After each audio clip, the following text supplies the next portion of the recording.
Magandang araw sa ating lahat mga idol, Kabubog! Ayan, panibagong araw, panibagong video na naman tayo mga idol. And for today's video mga idol, nandito kami sa Villa Acacia Resorts ng Giginto. Kay Boss Chris Danganan mga idol, nagkakabit kami ng sliding door. Pati yung mga mga idol, mga owning window. Yan yung team Kabubog, Kabubog Picture TV. Yo! At si Kabubog Glowy. Ang gamit namin dyan mga idol ay matte black aluminum mga idol. EMC brand. Ayan, shout out sa EMC mga idol.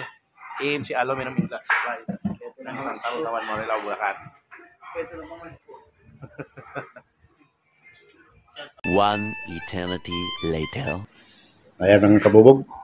May pakain si Boss Chris. Ngayon Kabubog. Ayan, adobo. Nagpaluto talaga si Boss Chris mga idol.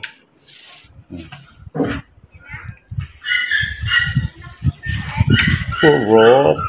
Yummy! Silipal. Tapang. A few moments later. Ayan, time check tayo mga idol Kabubog ay alauna na ng tanghali. Ayan, kinakabitan na po ni Kabubog Louie ng Norton tip itong owning window dahil seamless style po yan mga idol Kabubog. Dito po yan sa Villa Acacia Resorts ni Sir Chris Danganan.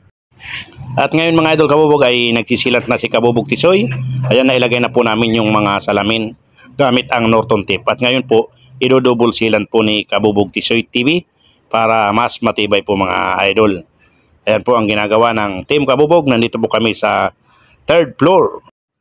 Ayan po mga idol, patuloy ang pagsilikon ni Kabubog Tisoy TV. Ayan, napakaganda na po niyan ng ating owning window seamless style.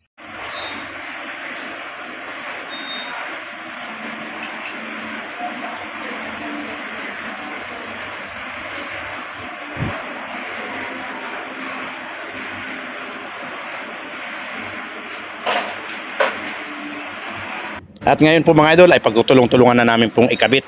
Kasi po mataas po kasi yan mga idol Kabubog, kaya kinabit na po namin yung salamin bago namin ikabit sa pinakabintana. Ayan, gamit yung mabigat o tulong-tulungan namin mga Kabubog. Ayan.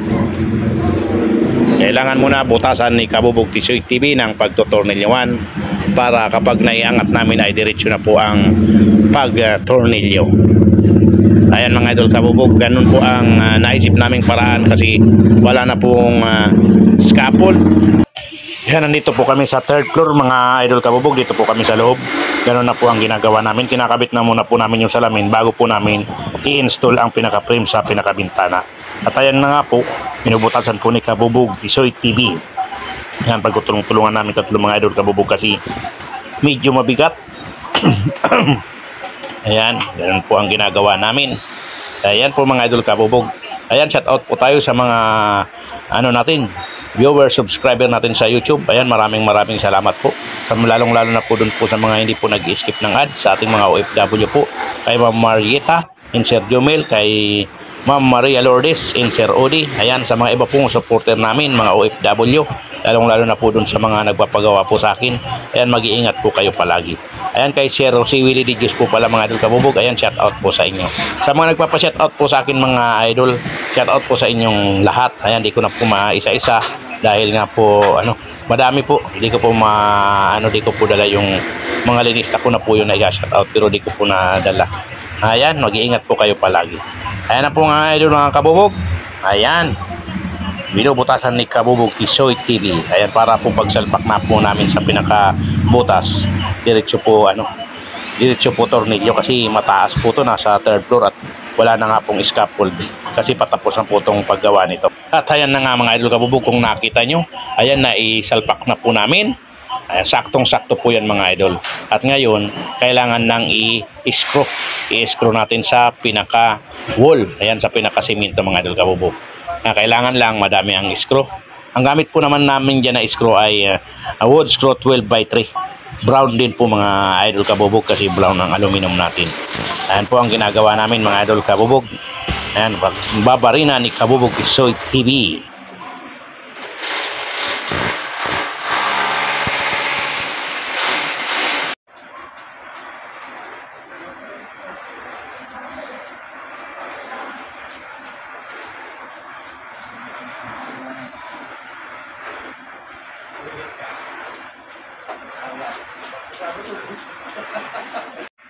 Panggabi lang yata.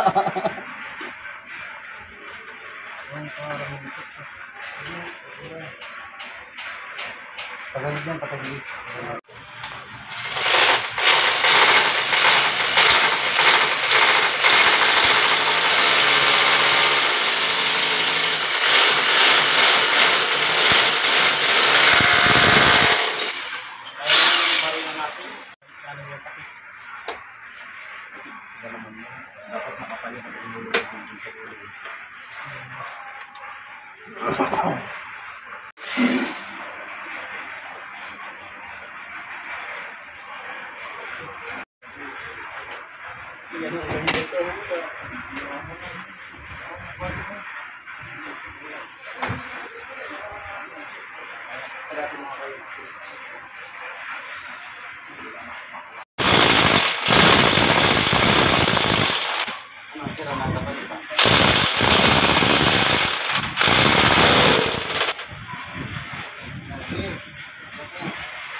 Nakaisa kami mga idol, oh. Doon kasi sa unang ginawa namin mga idol kabubog, may problema yung salamin. May dalawang mali yung sukat kaya hindi namin naipagkabit. Napakita ko sa inyo mga idol. Ayan po. Oh. May dalawang mali yung sukat. Ayun, oh. Kaya hindi ko muna namin kinabit.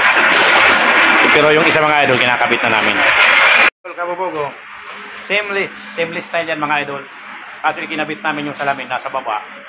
Tapos, saka namin in-screw sa semento. Kasi mataas mga idol, nasa 3rd floor kami, wala kaming scaffold. Kaya yun na lang ang paraan namin.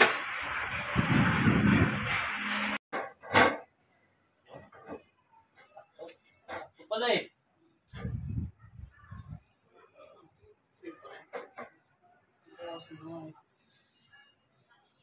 Kung pinalala, 16 ako pinawas na ako.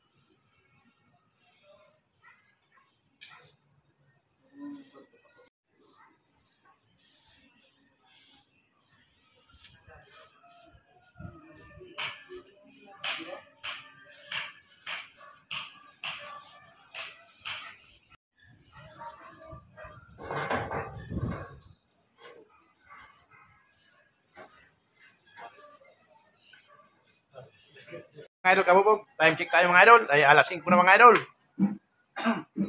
Ligpit na ang team kabubog. Bukas naman mga idol kabubog.